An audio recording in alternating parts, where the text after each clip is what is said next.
जय श्री राम। आंजनेय की आत्मकथा। हनुमान जी सीता जी के अन्वेषण में लंका पहुंचे हैं। त्रिकूट पर्वत की सुबेल शिखर पर वे पहुंचते हैं और वहां यह विचार करते हैं कि यह शिखर राम जी के शिविर के लिए सर्वोत्तम स्थान होगा, और उसे वे चारों तरफ से घूम करके देख और समझ रहे थे। बीच में उन्हें मृत्युदेव वहां बंधन में दिखाई देते हैं। मृत्युदेव को वो स्वतंत्र करते हैं, वे वहां से चले जाते हैं। उसके बाद वे शनिदेव को स्वतंत्र करते हैं।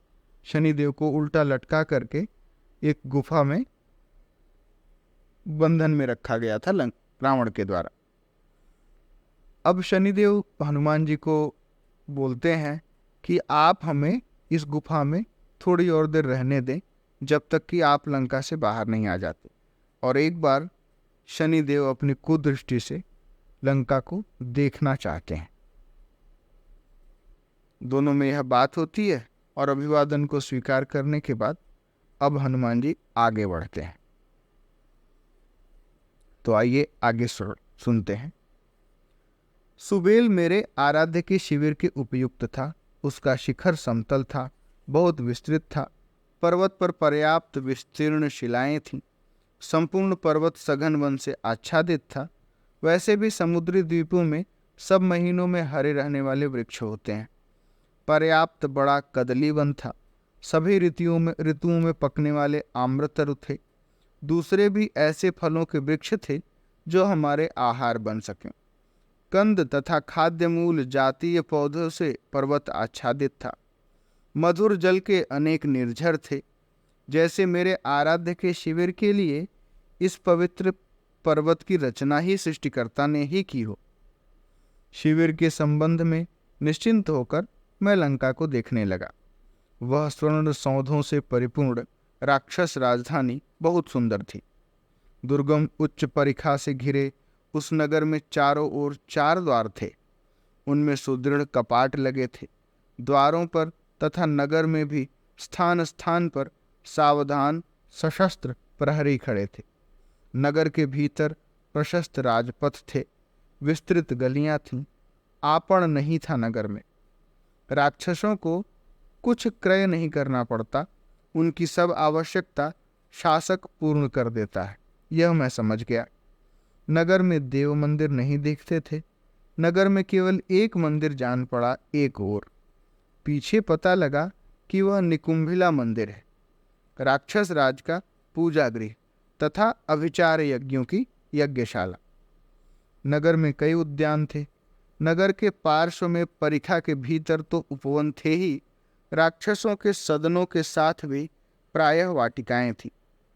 सभी सदनों के साथ पशुशालाएं थीं, किंतु उनमें लगता था कि महिष ही अधिक हैं। समुद्र के इस द्वीप में गजशाला का उपयोग नहीं था। अश्वशाला एक ही थी। अवश्य ही वह राजकीय रथों के अश्वों की होगी।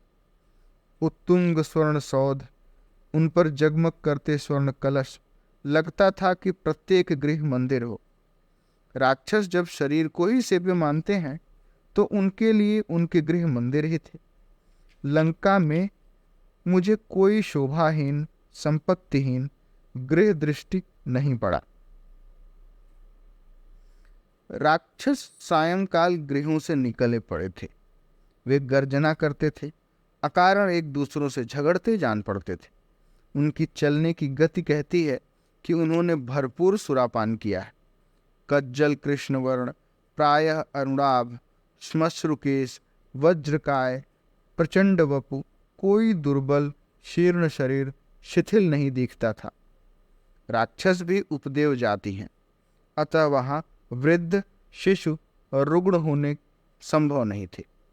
स्थान स्थान पर मल्लशालाएं थीं। उनमें राक्षसों ने मल्ल युद्ध प्रारंभ कर दिया था। इसका अर्थ था कि वे शरीर को सबल रखने के संबंध में सावधान थे, किंतु मल्लशालाओं के समीप बहुत विभत्स दृश्य था। राक्षस जीवित महिषों को ऐसे चबा रहे थे जैसे कोई मूली खा रहा। डकराते महिष, बहती रक्तधारा और साथ ही पूरे कलश सुरा के मुख से लगाकर गटकते हुए असुर।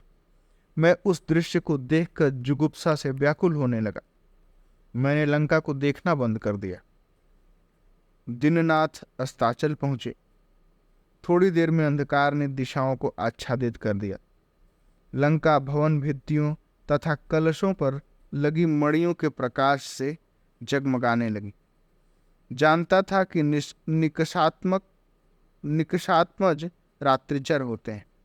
रात्रि के तृतीय प्रहर के अंत में जब सात्विक जनों के जागृत होने का समय होता है, उन्हें निद्रा आती है, किंतु मेरे नगर प्रवेश का उपयुक्त काल भी यही था।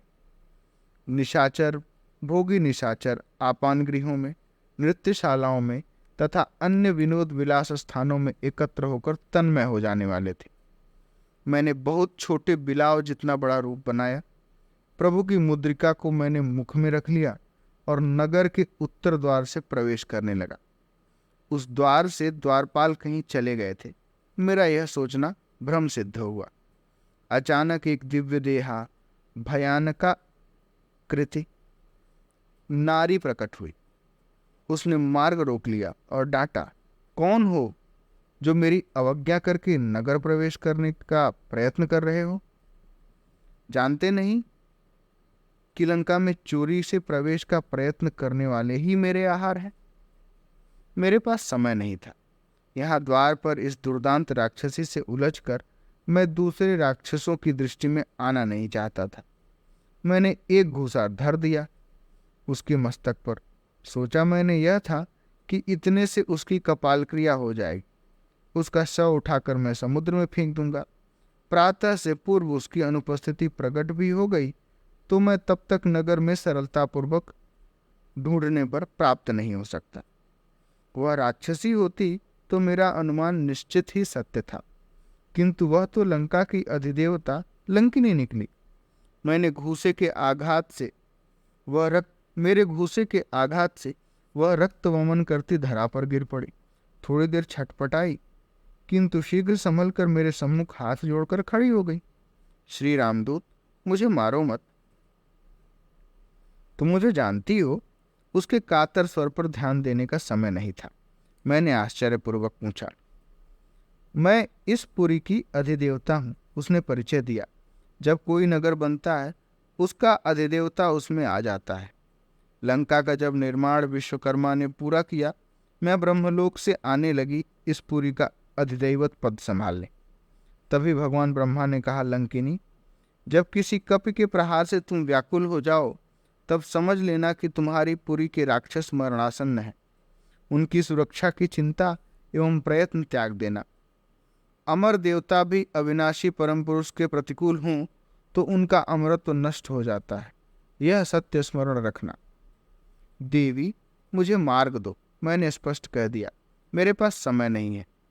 आप अवरोध बनेंगी अथवा किसी को भी यहाँ सूचित करना चाहेंगे तो मैं कठोर बनने को बाध्य हूं। आपको मारा नहीं जा सकता, किंतु शिला बांधकर समुद्र गर्भ में कुछ समय के लिए डुबा दिया जाना असंभव नहीं है। आपको यह कष्ट दूं इतनी अज्ञ नहीं हूं। उस देवी ने सविनय कहा, आप नगर प्रवेश करो। अपने स्वामी का कार्य अवश्य आप पूर्ण करोगे।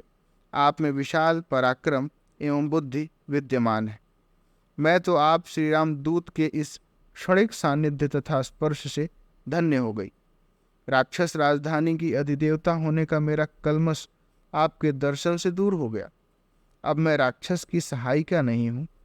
जब तक श्री राम इस पुरी पर अधिकार करके किसी अपने जन को यहाँ प्रतिष्ठित नहीं कर देते, मैं केवल तटस्थ दर्शिका बने रहने का वचन देती हूँ। अपने दया धाम असीम पराक्रम प्रभु के प्रभाव से मैंने इस राजस शक्ति ब्रह्म ग्रंथि से भी परित्राण कर लिया था। अब मेरे नगर प्रवेश में कोई बाधा नहीं थी। जय श्री राम।